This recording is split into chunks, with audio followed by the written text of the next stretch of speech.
the Healed Father Project with you, where we are healing present, past, and future generations by increasing the peace within families. So grateful to be here with you all. Before we dive into the regularly scheduled program, we're just going to begin, as always, with 3 conscious breaths. Starting now, breathing in.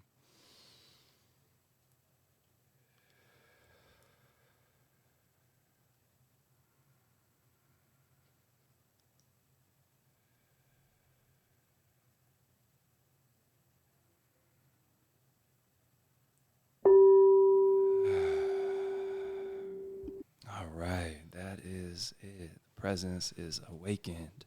Now, we got some really exciting things to talk about today, y'all, and I'm going to dive right into the things. So this is actually, as I mentioned, an international affair here. We've got someone tuning in from all the way from Costa Rica. Here we are in Michigan, and I would like to just go around and introduce who we have in the conversation here today, starting with my brother here next to me. Yes, thank you, Brother Amani.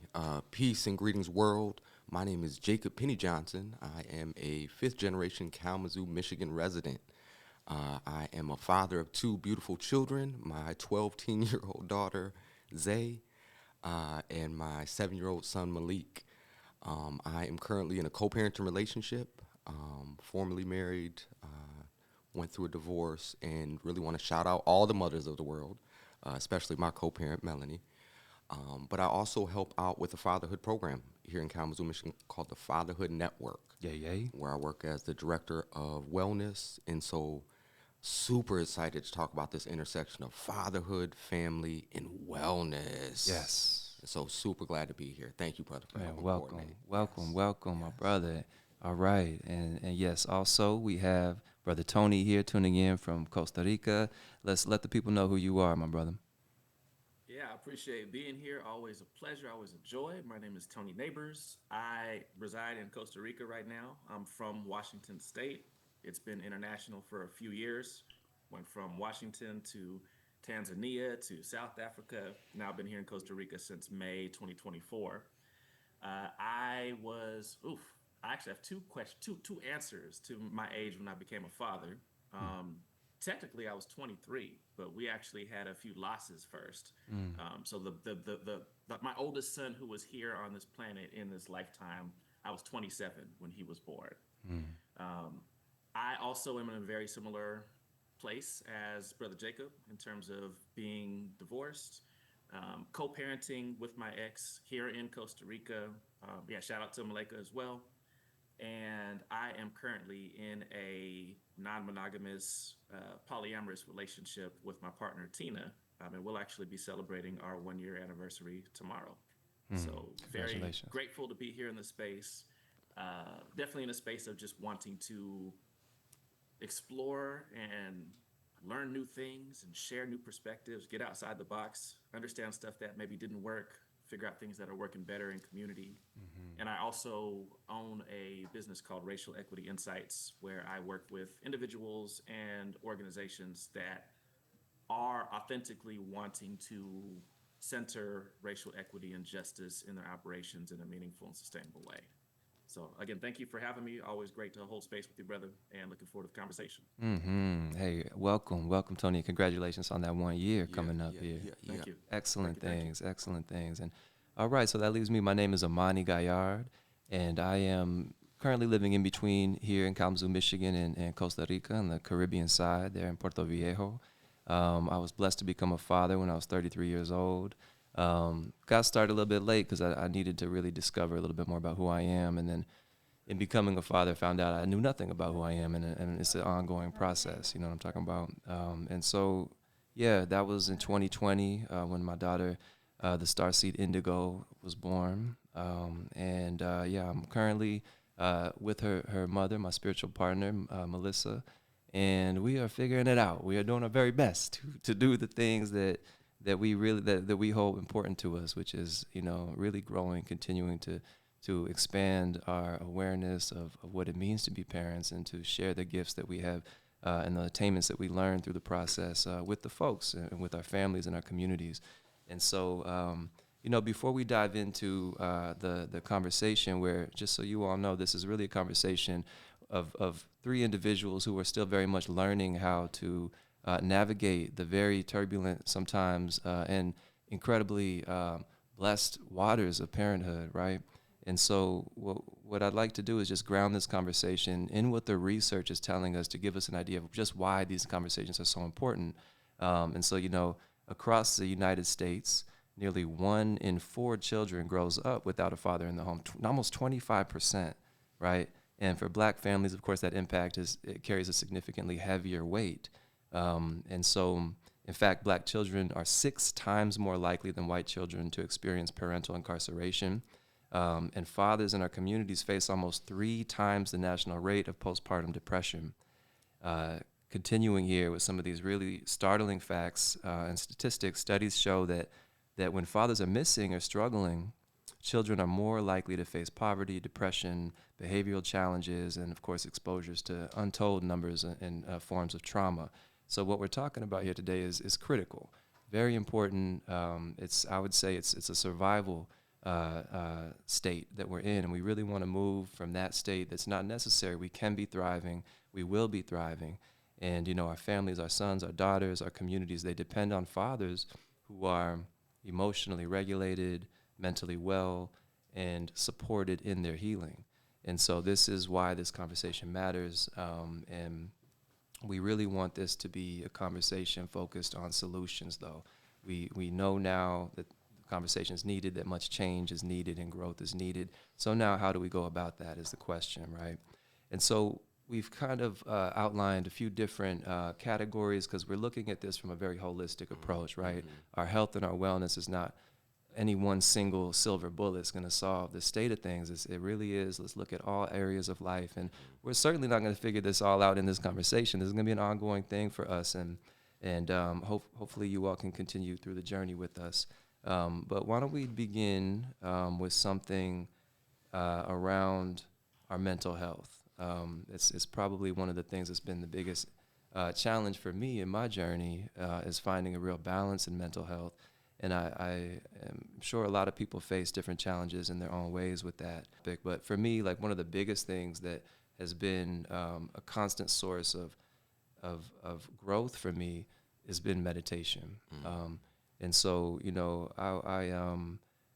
I personally really have had kind of a on and off relationship with meditation throughout my life. And it wasn't until I really became disciplined in my approach to just sitting for a few moments a day, not to perform this for anyone else. Like I realized a lot of what I had been doing was very performative in an odd way. You know what I mean? Like we want kudos for doing some of the things, but I think the biggest changes happen for us when we do it from a place like the intent that is behind whatever it is we're engaging in really matters as far as what will come from that. Pardon me. And so just a tool, if you all listening have not started some form of meditative practice, and this doesn't have to be in any dogma, it doesn't have to be aligned with any specific religion, all we're simply speaking about is creating time in your day for stillness, for inner reflection, and to really begin unpacking some of the things that may not be so fun to think about or feel, and that's kind of what happens when you take the distractions away. You're faced now with the things that are really preventing yourself from feeling and embodying and exuding peace, right?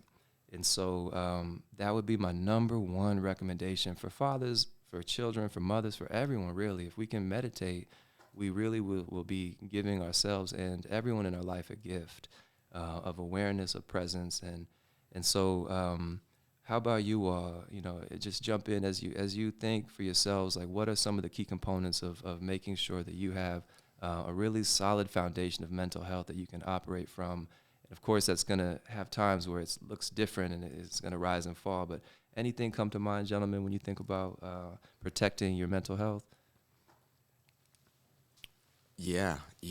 Woo, you said a lot there, Brother Amani, and appreciate you posing that question. For me, I will say, one, I just acknowledge that as I've aged, my mental, emotional wellness and capacity has fluctuated. And so for me, what that looks like is my capacity to endure certain levels of stress or drama have gotten smaller as I've aged. Through my divorce, I picked up a few tools. But one, I want to go back to what you said, the power of meditation, and also just highlighting within that our breath. That when we can control our breath and slow it down, the impact of that on our nervous system and how we show up with others in the world can change so much just with the power of our breath alone. But when I think about my mental and emotional wellness or journey, there's so much. So it's hard to pick just I know. one That's the thing. thing. I hear you. But when I found myself in a really kind of struggling mental emotional place, I hate to be cliche, but something that really helped me out was therapy, man. You know, going through my divorce and having someone that was certified that I could talk with in confidence and really just open up was so helpful. In addition to that, I have to shout out the program that I work for, the Fatherhood Network. And so a lot of our work is supporting men around mental and emotional health.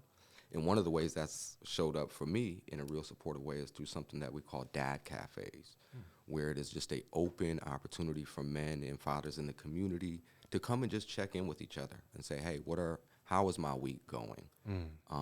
And you know, having an agenda, but also just having some open space where men can just kind of check in with each other Yes. and release a little bit. And so that's been super helpful. I'll also add, and I promise I'll be done because it's hard to just pick No, one. go ahead. Go ahead. Is I'm super grateful to have a network of some men and people in my lives that I can be open with.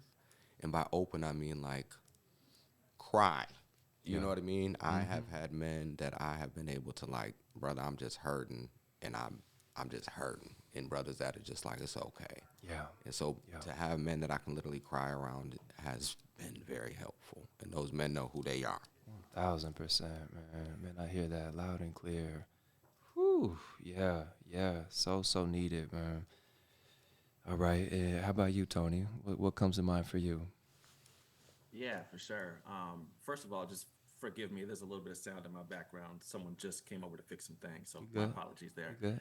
Um, I just want to just shout out both of y'all. It's very exciting for me to be in a space with brothers who are talking about things like meditation and therapy and breath work and all of that. I feel like there's just not a lot of spaces where that's a thing that we're talking about, this thing that we're doing. So that's very exciting for me to be in this space with y'all. So I don't want to repeat too much of what's already been said. So maybe just some things I'll add as a plus to everything that y'all have already talked about. Um, Movement has been something that I've been looking to just get better at. Like anxiety has been a pretty big thing for me this year, just with so much change in life and the ending of a 19-year relationship and all those sorts of things. So I've had to get really on it in terms of when the anxiety symptoms are popping up. How do I manage that? How do I proactively manage that and all that? So movement has been helpful. Going out and taking a walk, getting out in nature. I definitely recognize that I have a privilege of living close to the beach that not everybody has. But even when I was in the States, I was in driving range to nature still. I could still at least get to the forest or get to a lake nearby or something like that. So nature, movements. My therapist has recently put me on to tapping. So just different ways of it's EMDR, is that the I acronym? know what you're Like talking there's about. ways that you can use tapping. Yeah, like ways you can use tapping, and it like does something with the ways that your brain stores anxiety to kind of reduce those symptoms. Um, Definitely, to plus one with community too. So, Brother Jacob was talking about having a group of men. Unfortunately, there are not as many men specifically in the community that I'm in. There's a lot more women, but just even my community of the small number of men, as well as my sisters, have been very helpful. Creativity, I would put that out there too. So writing, making music, just whatever people's creative thing is, that definitely brings forth a lot more joy and bliss rather than sitting on the things that are maybe stressing me out. Probably the biggest thing of all, and Amani, we've talked about this just in our conversations, Yeah. is dealing with my people pleaser, dealing with my nice guy, where that's been such a primary way that I've self-identified is just being a good dude, being a nice guy who's thoughtful. Unlike how a lot of men choose to live in these streets. but I've been sacrificing myself constantly, constantly sacrificing my needs, constantly not being true to my voice, saying yes when it wasn't actually a real yes for me, or not saying no because I didn't want to hurt somebody's feelings. Right. Just ways that I have not prioritized speaking my truth and being 10 toes down on it, even if it might get a negative reaction out of somebody. Because again, so much of my self-identification has been, I'm not one of these problematic dudes out here who are unsafe. And I will continue to be that. But this is a way that my therapist has been. Oh, by the way, do I need to keep it clean? Can we Nah, curse no, here? this is everything Okay. goes. Yep. Just we making sure. we Ways explicit. that my therapist has It's been real. whooping my ass is just basically bringing to my attention, the ways that I want people to have a particular perspective about me. That's not always true to how I'm feeling. And that also that people pleasing is a form of manipulation, which it never occurred to me that was the case. Right. So it's manipulative and it's also harmful to myself because I'm not speaking my truth. So 2025, that has been such a big thing, is how do I continue to be open-hearted and vulnerable as a man, and then also not be afraid to speak my truth, even in spaces where the reaction might not be the most positive. Absolutely, man. Thank you for sharing that. I resonate with all of that, and that particular thing of like the people pleaser, the being overly considerate is something a lot of us deal with. I think it's kind of like a pendulum where typically we have these coping mechanisms as humans, but especially as men, where we either are going to be like the really emotionally absent, avoidant, sort of just checked out individual who's like the bad guy, who's demeaning and uses that as a strategy to move through the world and through relations, specifically with the most difficult relations, like our partners, our co-parents. And so those things get exposed on either side of the spectrum, right? Because either way, there's a root cause that those coping strategies stem from. And so, thank you all for sharing that. I think in our community too, like we just need to normalize some of these things, because a lot of things get labeled as like white shit, like therapy. We've come a long way since then. And I do see a lot more adoption of things like therapy in our community, but we just need to continue that. And those conversations amongst each other like this help us to do that. You know what I mean? If I can, real quick. Yeah. Woo, y'all brothers, man. Y'all just said a lot in a little bit. Whoa. And I just want to reinforce real quick and just, I also resonate with literally everything y'all just said in terms of people pleasing. My background is social work, and so I've been in a helping field for a long time, and this idea of how we show up in the world in terms of pleasing others or how we show up in relationship to others. And like you said, Brother Amani, how much that's tied to our early childhood experience. And I'll go even further and specifically, thinking about this conversation, how much of that is tied to our relationships with our fathers or men in our life as early children. Right. And so I would submit that a lot of us, many of us, have daddy issues, which can play out in codependency or a feeling of lacking. And so I realized through my adult life that a lot of my people pleasing, is that little child within me still trying to make my father proud. You know what I mean? Like I'm still wanting just to feel that, like, you did a good job. You know what I mean? Because maybe I didn't get that as much as I would have liked to. Right. And that still in my adulthood, there is so much unpacking around how I was conditioned or raised as a child. And then also what you said, thinking about the global, and I love that this is a global international conversation, tapestry of fatherhood and what that term means, fatherhood, babahood.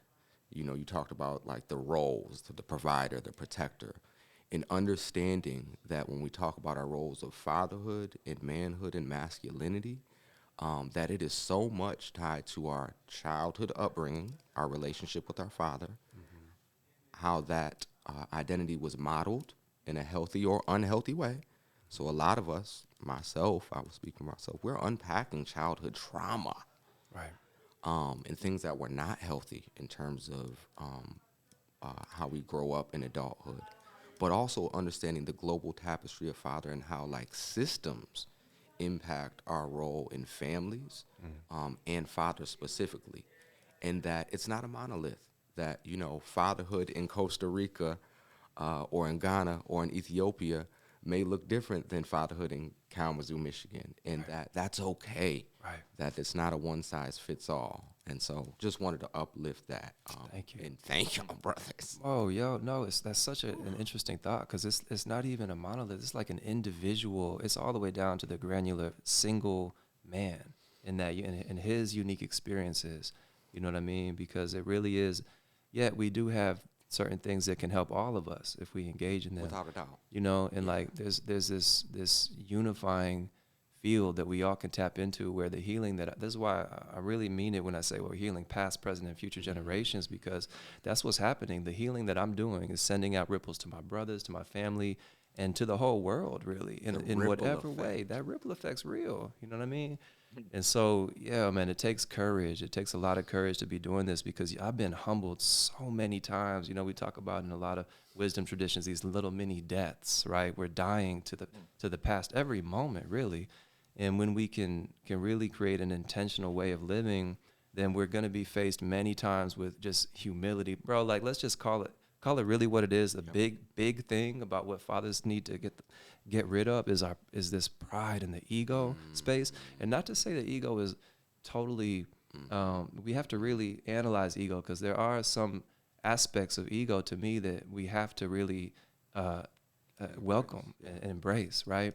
But it's when it gets out of control, and when it does. So this is, to me, like when we talk about the divine masculine, right? This is something we've all heard. It's kind of become a catchphrasey thing, but there's a reason things become mainstream like that phrase. And to me, I think it's important for all of us to just identify what does that mean to the individual. And it's really simply presence, like being able to be present in each moment to moment throughout all the various challenges that we may face allows us to be in expression of that divine masculinity. That then, because God knows, like, the women in our lives, all the women in our life deserve to have men who are who can be present, not worried about tomorrow, not overly concerned about how they looked at this or that, and who's able to let go of the pride long enough necessary to really listen and hear for what the moment's calling for, right? And so I think that's been a huge tool. Again, it's enhanced through meditation, through intentional actions that allow you to just be here now, right? And our society does not encourage this at all, by the way. They're actively trying to get us out of the present. Yeah, capitalism. Right. Right. Yeah, man. And so when I think about some of those moments where I've been able to really listen in through a present lens in very difficult conversations with my partner, that's allowed me to man, first of all, she can hear that presence, and I'm just able to be way more available from a more we're more capable if we're present, right? We know that we're way more capable from that perspective. And so, all right, well, I think we've done a really, really well-rounded way of kind of looking at mental health. I started to allude to this piece that admittedly has been very difficult for me, which is financial health, right? This is a tricky one for a lot of people because you want to be present. This is the thing I faced when I was kind of in the corporate world. Is like I was working crazy hours, making relatively great money, yet I was never home, and I felt great about it. I was like, I'm doing everything I need to do. Like, you got the rest, right? And I think that's a common thing because this world we live in, especially the Western world, it really revolves around money. We have to be able to figure out this balance where we're not just solely siloed in the provider role as far as financial provisions. There's much more than that. And so, Tony, I've noticed from my relationship with you and learning more about you and your journey, you seem to be one of the men who has really been able to strike a very healthy balance in this, where you've been able to, be a tremendous provider and a presence in your children's lives, where they know who you are.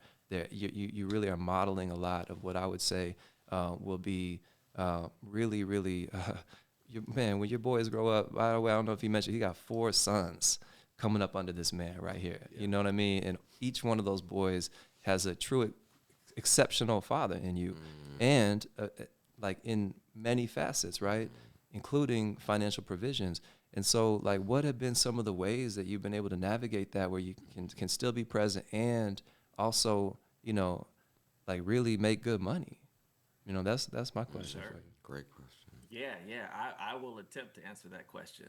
But I'm going to start by saying I am not satisfied with my presence with the kids. Okay. Like, we are physically here, but I am in a space of my healing journey still from the ending of this very long marriage and just the newness of life, that I'm here with my boys, but I want to be more present. I want to spend more intentional time and not just be like here together. So, you know, that we're here. I have a lot of availability. I have to mention that I'm not satisfied with the current level of presence that I have with my kids. And so that is something that is top tier level thing that I am working on in my own capacity, my own Let me just, capacity to be if I may, present. let me just That make makes sure I sense. understand what you're saying. So you're saying like Yeah. physical presence, like you're they're with you, but as far as you being able to be engaged and really like involved with Correct. them is the part that Correct. still needs more work. Okay, I see. Correct. Yes. Okay. Yes. That's something I'm not satisfied with that in the present. And that's something that I'm actively communicating in therapy around and just looking to figure out what does it look like to. I think that the balance that I'm more working on is the balance of working on my own mental health healing while also still needing to be very emotionally and uh, you know, both emotionally as well as like for fun, present with my kids, and you know, Yeah. like we're sitting down, we're playing games together, that sort of thing. It's I tough. want more of that. Let's be if honest, that kids makes are sense. annoying as shit. Let's be honest. Let's be honest. There's only so long you can get into the realms of of the imaginative space where you Roblox and video games. Yeah. I mean, you get down with the video games. I know that, Tony. So you can maybe you have I a get, bond, yeah, you I know. can roll with But the bro, video I games, but hear it's you, not. It ain't man. easy, man. Hey, we Thank need you for grace. saying No, that. I'm just gonna say it because we got capacities. You know what I mean? And they're Facts. often they can Facts. be expanded. Those what I hear you saying, you can expand that capacity where you Yes. know, maybe it's Yes. a selfishness thing for me where I'm like, man, why do all these other things suddenly seem so important? You know what I mean? All Right. these work Right. things, all these things, all these extracurriculars that they're like paramount. But then it's fleeting, bro. This time is very fleeting. Yeah. You look back and all of a sudden Absolutely. it's been the whole Absolutely. childhood's over. And now you're left with what is the Yeah. relationship with this being that you brought into the world, you know? Exactly. And Yeah. it's tricky because like something that I have learned, that it just didn't occur to me before is that like the word co-parenting, like we work together to make parental decisions. We're working together to make sure their education, their needs are taken care of and all of that. But on a daily basis, co-parenting means we are taking turns single parenting. So, you know, every other week, my boys are here with me, and it's me and the boys. And you know, there's not really a lot of additional, like, there's some support, but not really sufficient support. Sure. And then, you know, for her, you know, for my ex, when she has the kids, like it's her and the kids, and you know, maybe there's some community and some families and other things like that. But it's definitely like it's a lot to be you know solo parenting 4 boys at the same time that all are at different levels and areas of development and needs and emotional connection, whether they want hugs and you know all these sorts of things. So there's definitely a lot of intentionality, certainly in terms of how I engage with them as boys. So, like, emotions are very much normalized. Affection very much normalized. They every day they're coming up to me like, "Hey, can I have a hug? Hey, can I have a kiss on the forehead?" We're doing the "I love yous." Like all of that. That's just how we roll. That's just how we do it. And the balancing with the provider piece, that was to kind of bounce back to that part of the question. That was a significant mental shift for myself that actually, and we don't got to go too far down the pathway depending on our timing, but that was, I think, a big part of my emergence post my religious background. And so I grew up deeply in Christian evangelical church. And there were a lot of lessons that I learned that very much externalized power. So it's this, it's this outside force Right. that you need to rely on to, give you all the things that you need. And then when I had a season of realizing that that was no longer a fit for me, then it's like, oh, what do I do now? How do I find success? How do I find thriving? Oh, I gotta believe in myself. I gotta, learn how to like lean on my shoulders to be able to pull that out. Yeah. So it was a lot of shifting in terms of, hey, I know my skill set. I know my brilliance. I know my abilities, and I'm good at a lot of stuff. And I had a mentality at first of, hey, I can do racial justice equity work, and we're gonna be poor, and we're gonna be struggling. It's gonna be stressful. Or I can do something corporate, make all that cheddar, but I'm gonna hate it and want to jump off a bridge every day. Right. Like those were the two That's things the I was torn right. between. Yeah, a lot of us And face then I had to that. get to a space where I was like, hey, fuck that. I refuse to believe those are my only options. I I have to believe that what I am good at is valuable, is worthy of compensation, is something Dang. I can lean into, and be in my passion zone and also get the money that I need. And so what emerged from that was it changed how I focused on work. I in that period I started my business. I started my entrepreneurship journey. In that period I applied for a job that maybe I wouldn't have even applied for before. It was a director job, a diversity, equity, inclusion director job, and I had not had a leadership title doing that work before. But I knew my shit. Yeah. I know I was really good at it. I'd done leadership. I had vision. I had strategy. I applied for it, nearly doubled my salary Let's go. getting that job, and then. So this was like during the COVID stuff happening. So everything is shutting down. Zoom is suddenly really normal. People are used to working through Zoom. Right. So then, and then people are paying attention to George Floyd, the murder of George Floyd by police. Suddenly organizations are like, oh, we actually really need to care about racial justice and equity. It actually applies to our work, and people are talking about it. It's important, it's big. So then I'm getting people, knocking on my, virtual door. And then eventually, before I know it, my entrepreneurship has outpaced my full-time director job in terms of income. Wow. So now I can do this full-time, Wow. but it's in a space where I'm choosing to not be working 40-hour weeks. Like it's been so much of the mental shift, believing that I am able to make the money that my family needs, that I need so we can thrive, not just survive, but then also refusing to be a slave to my work. And so being able to, like, even when I have my calendar available for new clients who want to talk to me, it is limited. It's 3 days, and it's maybe 4 or 5 hours of slots that people can choose to sign up with me. Gotcha. If they need something different, they can reach out. We can maybe figure it out. But I intentionally block my availability.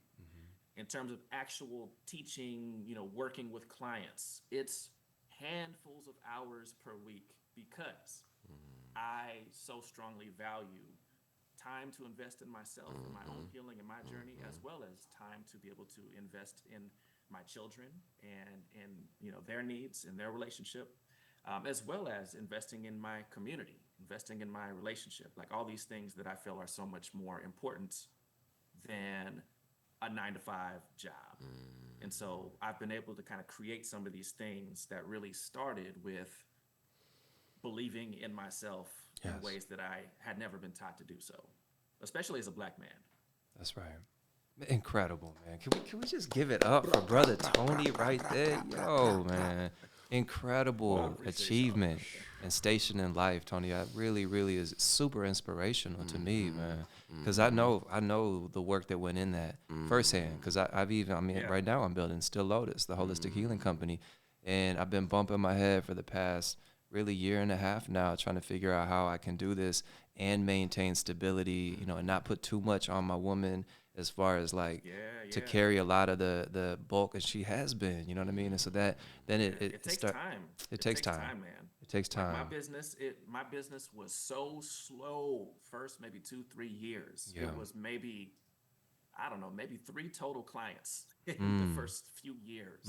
But you were still working. You still had the cash flow coming in from that director job at that point, right? Exactly. I see. I had to still work the full-time gig, and then was just still steady building the entrepreneurship. This So reminds me yeah, of man, bamboo. definitely. Don't be discouraged for sure. Keep at it, keep at it, keep at it. Thank you. I will. I don't have a choice. It's my calling now. I'm here, and I Yes, definitely, sir. yeah, it reminds me, that journey reminds me a little bit of bamboo. The way that you may have heard, like it'll grow. I think a couple years even underground, without being seen, zero visible, evidence of this was actually taking root, and then when it's ready, springs up, can grow like 40, 50 feet, all within a matter of months, or That's a less. great example. And so it definitely, yeah, we have nature to look to when it comes to patience, and things. Nature is never rushing, right? I think there's a lot of wisdom in connecting. I think that's a huge thing. We're closing in on our time here, but we're gonna set up things for more conversations like this, and using the elements around us and within us, and leaning on these elements, water, fire, earth, you know what I mean, wind, air, ether. All of these things help us to come into greater communion with ourselves and the natural environment, and they make this whole process a lot easier, because there's animals too. All of these are our guides in a way. They're all part of the same realm that we exist in, and we can use their wisdom to really inform how we grow and how we heal.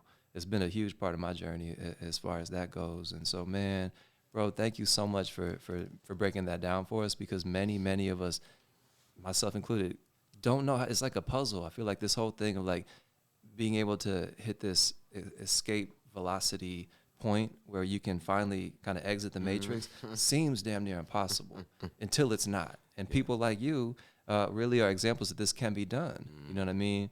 And so, man, shout out to you for that. Now, I think I just want to be respectful of everyone's time here. And also my laptop's on like 4%. So if we just abruptly drop the call, that's what happened, just so everybody knows.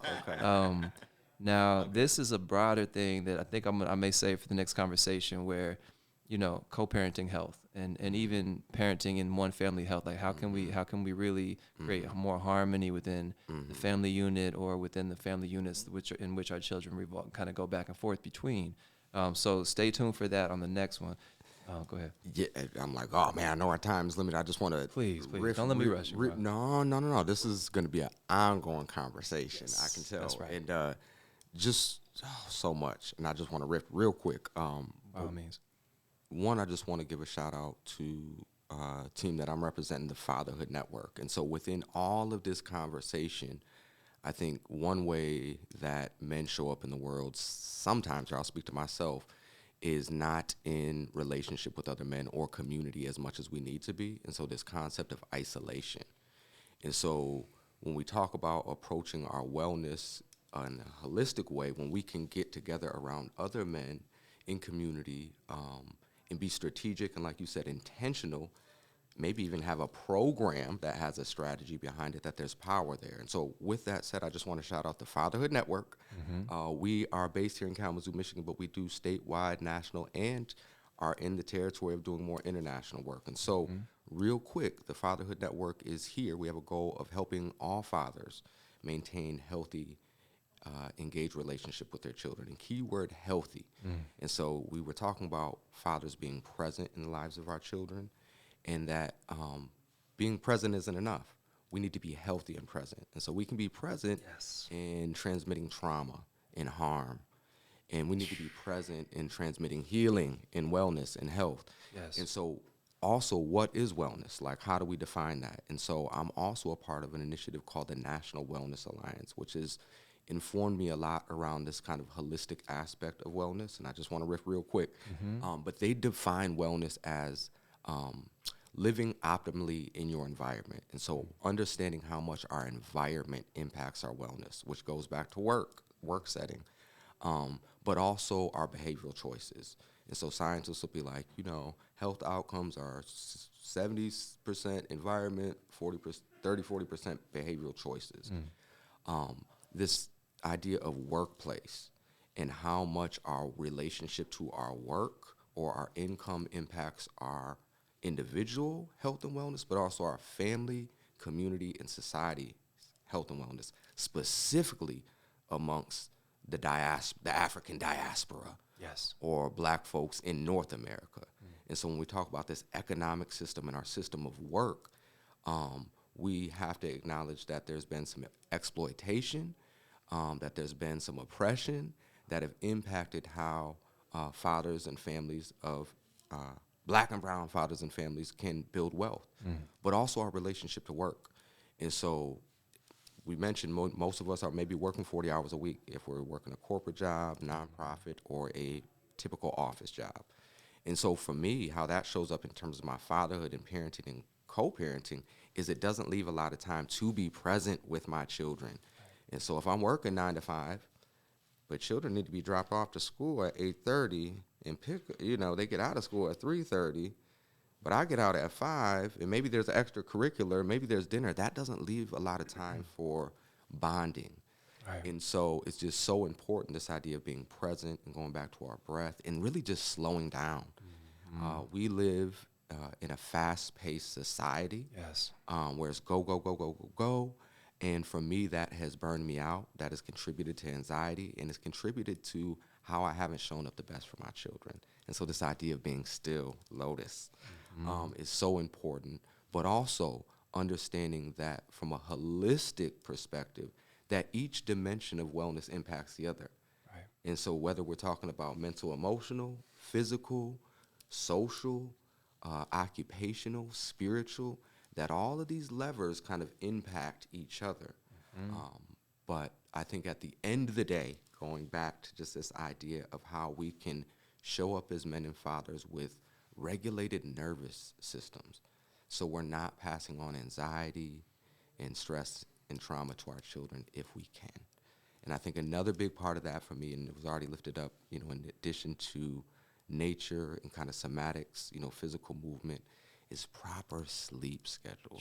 And so I don't want to go on too much, but for me, that's been a struggle, inconsistent sleep patterns and how that's affected how I've shown up in work settings, family settings, and social settings. And so at the end of the day, going back to what you had mentioned at the beginning, this idea of ego, and when we can, as men and fathers, be in a space of where we still have a lot to learn, and understanding that we haven't reached this plateau of fatherhood or wellness, but we understand that we always have blind spots, and that when we're in relationship with other brothers who are striving towards wellness, they can help shine the light on our blind spots, and that that's the ultimate goal. That I deal with martial arts, and my instructor kind of says we know perfection isn't necessarily we strive for perfection, but we realize that we're not going to be perfect.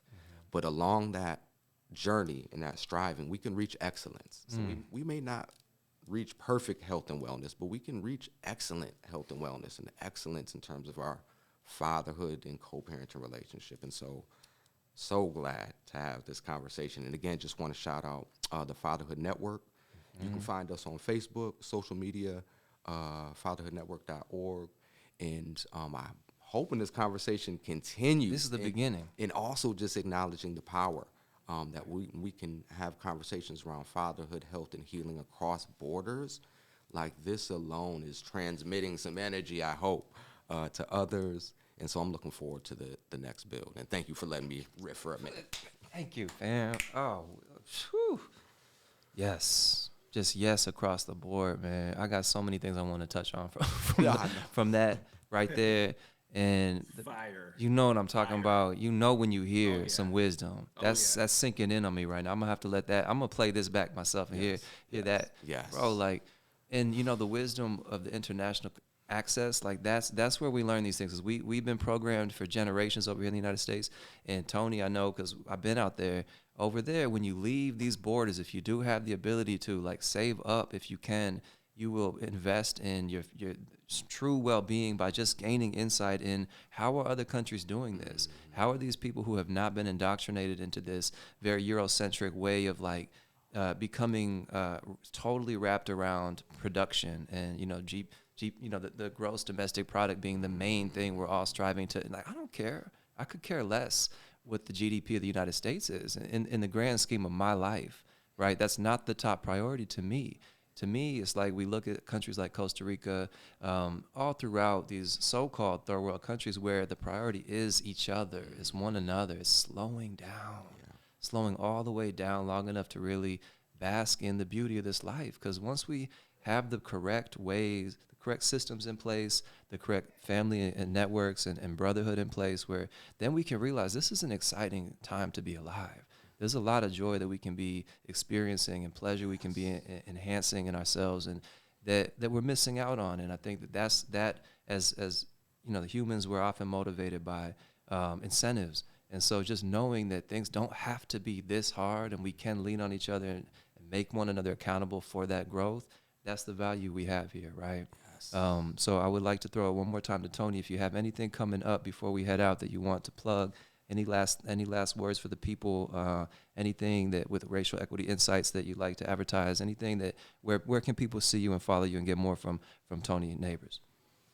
Sure. Yeah, I appreciate that. And just thank you again for having me. It's been a joy to be here.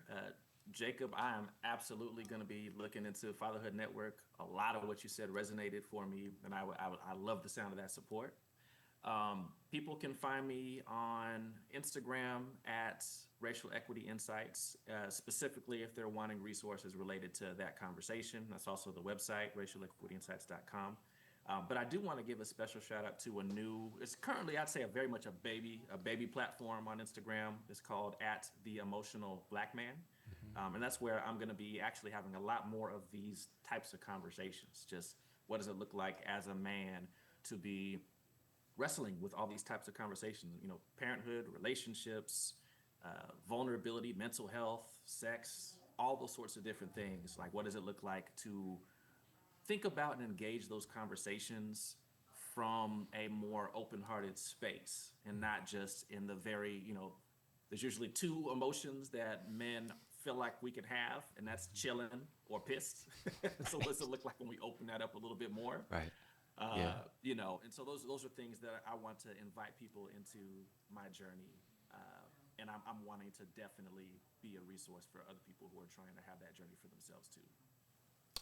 Excellent. Thank you, Tony. And how about you, Jacob? Anything you want to plug? Anything coming up? Any events? Yeah, Anything? well, I did plug the Fatherhood Network. And so, again, fatherhoodnetwork.org. You can find us on LinkedIn, Facebook, Instagram, and others. Also want to shout out to my team with the Fatherhood Network. We are planning and prepping for 2026. And so stay on the lookout for our calendar of events, which will include our list of dad cafes. Also, we'll be doing some men's health check-ins and some retreats, and some professional development. But right now, we're planning and cooking. I will also say, if you are a individual or organization who's maybe looking for support around how you can be better engaged with your children. We didn't even talk about really the legal system. And so there's a whole legal system that is making it hard for a lot of parents and fathers to engage with their children, which has a huge impact on mental and emotional health. And in my work in doing in supporting fathers over the last decade, I've seen a lot of mental and emotional health that can be tied back to men and fathers' access to their children. And so I just say, reach out. We're here to collaborate, and we want to support fathers, families, but also organizations. I think there's a big part around how organizations and systems engage with fathers also, and specifically Black and brown fathers. And so that we didn't even talk about some of the stereotypes that society puts on us around being unengaged, and around how we handle our emotions. And so the Fatherhood Network, in collaboration with our partners, is here to support organizations who want to understand how to better engage fathers. And so that's, not only within the early childhood system, but also within our economic system and many different systems, our school systems. But all I'll say is please check us out at fatherhoodnetwork.org. And thank you again for the conversation. Absolutely. You heard it. You heard it right here. This has been a beautiful conversation, y'all. I'm so grateful for this time spent with both you brothers and all of you tuning in. Truly excited about what we have ahead. The sky's the limit for where this is going to go. This has been the Heal Father Project. Still Lotus has many things coming up as well, and y'all can stay tuned for that. Once again, thank you all. I would like to close the space here in a sort of maybe unconventional way, but that's all right. We're doing unconventional things to create massive change. And so this is a simple way that we can really ground and root this conversation. through the seed sound of the universe, which is Om. I'll invite you both, brothers, to Om with me, if you will, 3 times following the next inhale. Breathing in.